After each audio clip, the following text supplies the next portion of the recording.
Aikari a Likoni na Mtongwe kaunti-ini ya Mombasa ni macakaite kuhaguka kwa utungata wa feri iria mahuthagira kumakiria kuuma mwena umwe nginyagia uria ungi wa iria. Kuumana na kwaga kwa motungata maya, riu Aikari ni macungiriirie kuhuthira tutaru turia ni ugwati munene gukira ni iria, na riu ni meraniire ni mehaririirie kuriha motungata macio. Kwa nguvu za rais watulete feri Mtongwe, kwa sababu hizi shida tunazipata sisi wakazi.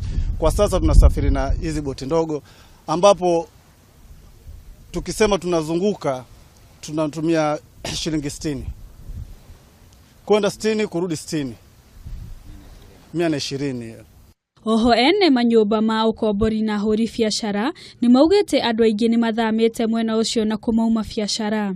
Toka 2010 feri ilipondolewa, hiyo shida tukaanza. Hata siku na miaka miwili hoteli kao haina watu wakawa wamekwenda wote, kwa maana walikuwa watu 19 wakaenda wote, ukabakia watu 3.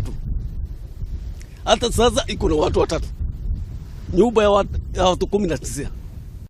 O kahinda-ini kau murugamiriri munene wa ruhonge rwa feri Bakari Gogwa ni oritie muingi ugie na wetereri kuona motungata macio ni megucokereria na ihenya o ta uria kwahoteka. Handu-ini ha Kameme TV njitagwo Wangu wa Kanyi.